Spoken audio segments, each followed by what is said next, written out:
desvio. Não é? Então, vamos avançar com o plano de governação, neste caso a execução deste plano dos 100 dias. Temos Ivan Amado para fazer a avaliação também daquilo que foi a apresentação do Presidente da República. Ivan Amado, muito bom dia, bem-vindo ao nosso espaço Interação Matinal. Permita-me saudar os nossos ouvintes, telespectadores e internautas e todos aqueles que estão conectados a esse seu grande programa. Muito bem, muito obrigado. Vamos então a esta avaliação. Do ponto de vista económico, doutor Amado, há uma questão que é levantada, uma questão que o povo questiona, passo a repetição, é o que é que nós sentimos nestes 100 dias de governação. Há uma explicação dada pelo Presidente de alguns avanços em termos institucionais, algumas decisões tomadas com vista à recuperação económica, mas o povo continua questionando o que é que sentiu.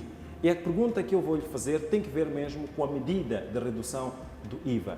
Como pode tornar-se possível a aplicação desta medida com um efeito imediato na vida do cidadão, neste caso a redução do IVA nos produtos essenciais? Muito obrigado pela sua questão. Obviamente, quando nós falamos de ações do governo, resultados, impactos, de todos nós nos interessa saber como é que isso mudou a minha vida, como é que isso melhorou a minha comunidade, como é que melhorou o meu bairro.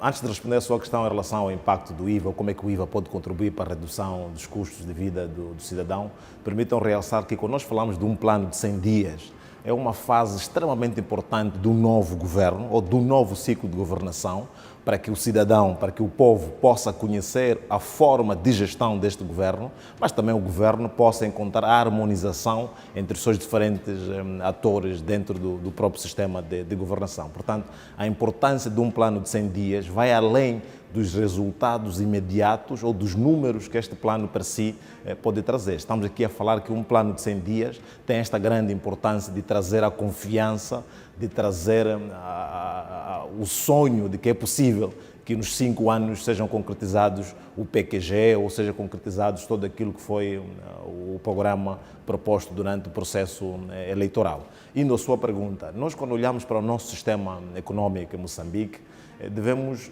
trazer aqui um dado que acaba impactando a vida do cidadão, que é a questão da informalidade. Nós vivemos num país em que muitas das coisas que nós fazemos, como pessoas, como famílias, como empresas, infelizmente fazemos na informalidade. Por que eu trago a questão da informalidade? A informalidade tem um grande problema, é que quando o governo aciona medidas, essas medidas acabam trazem menos impactos na família por causa da informalidade. Trazendo aqui como exemplo, nós como família vamos perceber que a forma onde nós compramos os nossos alimentos é no mercado informal. Portanto, este mercado informal, este vendedor não tem nenhuma responsabilidade perante o Estado em relação ao preço que ele vai fazer. Por isso, o governo reduzindo ou não o IVA, o impacto acaba sendo menor, porque nós temos aqui no meio a questão da informalidade e a família acaba não sentindo a importância ou a redução do IVA ou outras medidas administrativas ou outras medidas estratégicas. Isso só para dizer que o impacto na minha família, se ela é baixa ou não pode colocar em causa o impacto nacional. Por que eu falo isso? Se nós olharmos no plano de 100 dias como exemplo, foram diferentes medidas que o governo trouxe e são medidas que abrangem o país como um todo. Então pode ser que no meu bairro ainda eu continue com o problema da água, pode ser que na minha família eu ainda continue com o problema de sentir o custo de vida, mas no cômputo geral é preciso felicitar e parabenizar os resultados destes 100 dias, sem deixar de lado, obviamente, as críticas de que é preciso melhorar, é preciso acelerar a forma que o governo encontra para colocar dinheiro na mão das famílias. Doutor, o que significa termos medidas que impactam o país e não impactam na população? Todas as medidas que impactam o país devem impactar ao cidadão. O que nós devemos trazer aqui como atenção é que Moçambique tem cerca de 34 milhões de moçambicanos, somos 34 milhões. Então eu não posso, porque eu estou a ter um problema, pensar que este problema é o problema do país como um todo. Se nós olharmos uma das medidas que o governo trouxe nesses 100 dias, eu vou falar do Fundo de Desenvolvimento Econômico Local. É um fundo que Apesar de eu não poder ter acesso a este fundo, não posso deixar de felicitar a iniciativa do Governo de colocar este fundo à disposição do cidadão. A segunda questão é o Fundo de Recuperação Econômica. Se nós recordarmos, após as eleições, infelizmente, tivemos situação das manifestações pós-eleitorais que impactaram e continuam a impactar a vida do cidadão, continuam a impactar a vida do comerciante, continuam a impactar a vida do lojista. Durante estes primeiros 3 meses, destes 90 dias, é de felicitar todo o cidadão, todo o povo moçambicano pela tranquilidade que o país voltou a viver. Esta tranquilidade permite que cada um de nós, permite que cada cidadão possa, obviamente, encontrar formas de buscar dinheiro, forma de buscar conhecimento e forma de contribuir para o país, para o desenvolvimento do país. Quando nós falamos de medidas estruturantes, dei como exemplo esses 2 grandes fundos. São fundos que vêm mexer com a economia como um todo. Se nós olharmos, por exemplo, as medidas que o Banco Central, o Banco de Moçambique vem tomando para evitar a escalada do câmbio, parece que o cidadão não sente no seu dia a dia, mas se nós tivermos um câmbio elevado, vamos ter produtos importados também elevados, vamos ter o custo de vida também elevado. Se nós olharmos para a inflação, por exemplo, nestes 3 meses tivemos a inflação controlada.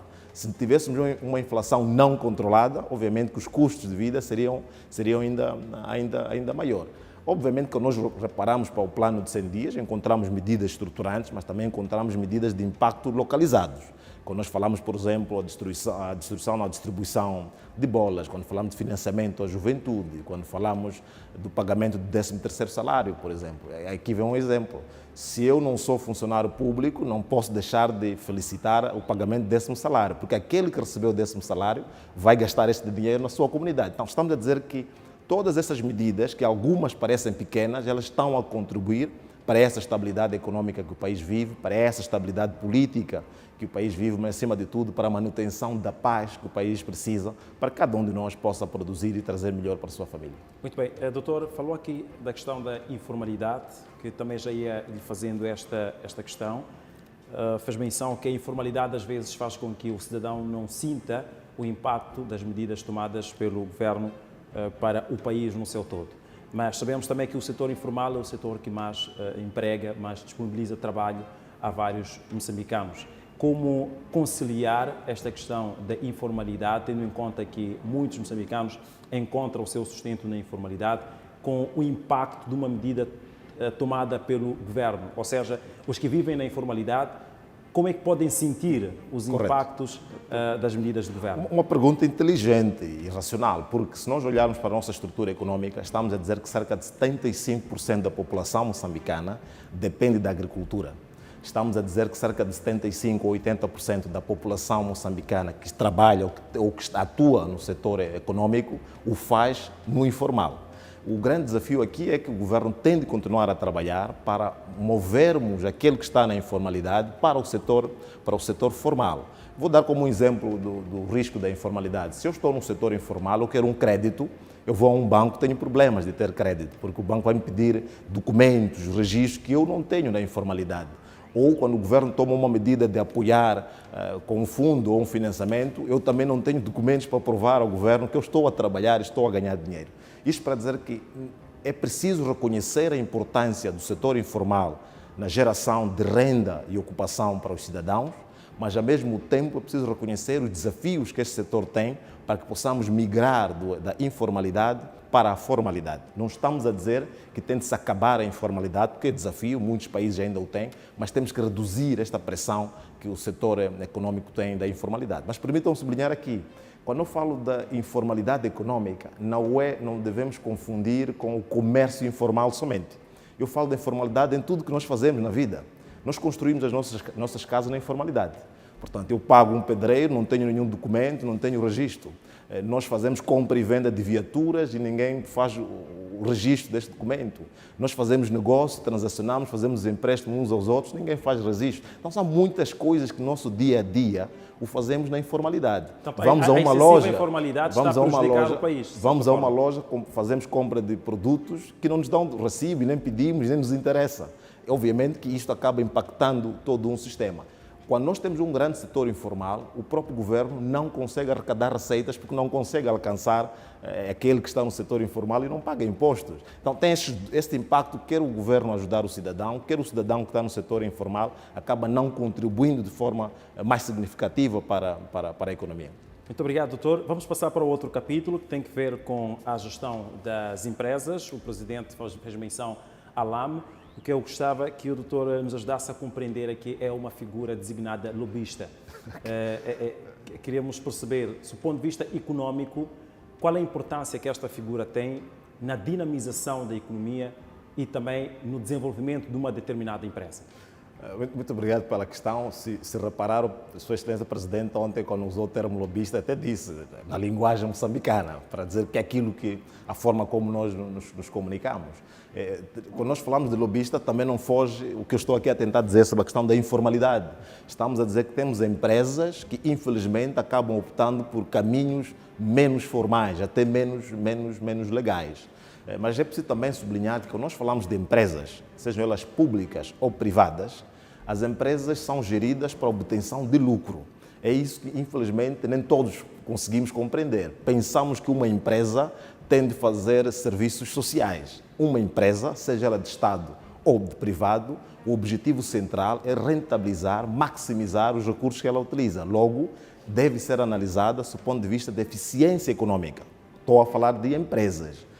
Se aquela instituição tem de seguir pelos caminhos sociais, oferecendo coisas, por exemplo, então estaríamos a falar de um instituto ou de um outro tipo de entidade. Isso para dizer que todas as empresas do Estado ou de privado devemos analisá-las na ótica da eficiência econômica. Estão a fazer lucro, estão a oferecer serviços e produtos de qualidade ao cidadão. É aqui onde, infelizmente, ainda encontramos um grande desafio nas empresas públicas, como também encontramos nas empresas privadas.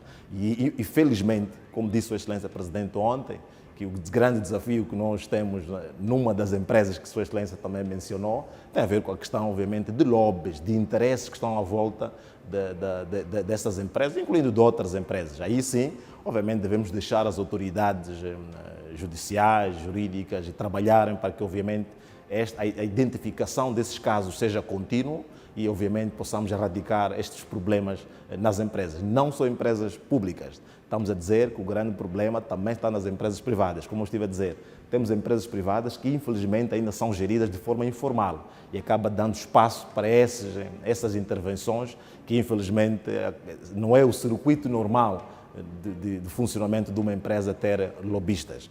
Mas se nós encontrarmos lobistas nos outros termos, como se fosse um intermediário é formal, portanto, ele faz as coisas dentro das regras que estão estabelecidas. Então, é só para separarmos aqui os termos. Infelizmente, acabamos confundindo sempre o nhonguista, ou o lobista, ou os intermediários com caminhos desleais ou caminhos não corretos. Então, é só para separar. Intermediários faz parte do sistema econômico, vive de intermediação.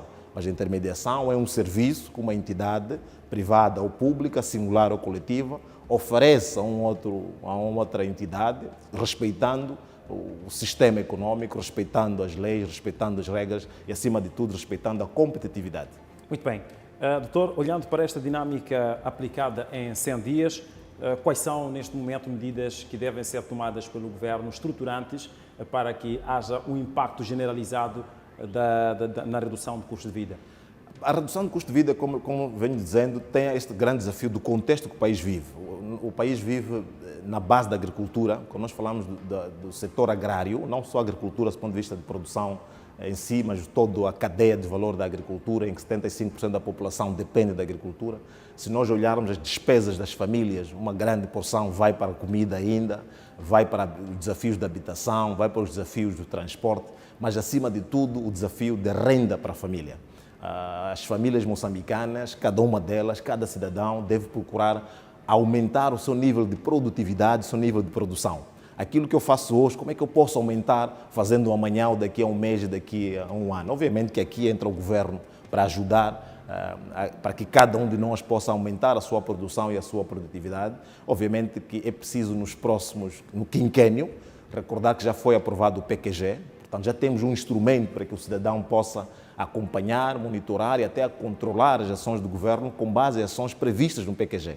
Então, respondendo à sua pergunta, é preciso assegurar a rápida materialização das promessas que constam do PQG.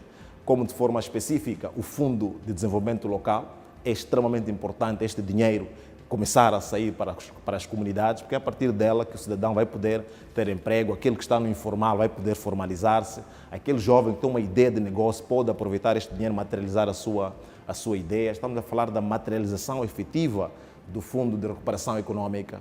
Após as manifestações, sentimos que o tecido empresarial moçambicano foi bastante afetado e os empresários precisam deste dinheiro para continuar a operar e aumentar a sua produção e a sua produtividade e, obviamente, oferecer serviços e produtos mais baixos para a comunidade. Sem sombra de dúvida, é importante que o sistema econômico, acima de tudo, a política monetária, continue a controlar a inflação, porque nós ainda estamos com uma inflação abaixo de um dígito e é importante as medidas que o Banco Central tem vindo a tomar para assegurar a inflação, porque é um dos grandes problemas que nós, como país em desenvolvimento, podemos ter quando sentimos o aumento dos preços e, obviamente, que impacta o cidadão. Mas, acima de tudo, uma das medidas estruturantes não depende só do governo, depende de cada um de nós assegurar a manutenção da paz, assegurar a estabilidade política do país, mas, acima de tudo, assegurar a estabilidade da manifestação das liberdades individuais. Muito bem. Doutor, muito obrigado por esta intervenção e, para finalizarmos, gostava que apresentasse um comentário sobre o pronunciamento do antigo presidente Joaquim Chissano ao afirmar que o que ouviu relativamente ao balanço dos 100 dias parecia estar a ouvir um balanço de 2 anos. Economicamente, o que foi feito em 100 dias pode subentender-se, olhando para a conjuntura político-económica do país, que só pudesse ser possível a sua execução em 2 anos? Acredito que Sua Excelência,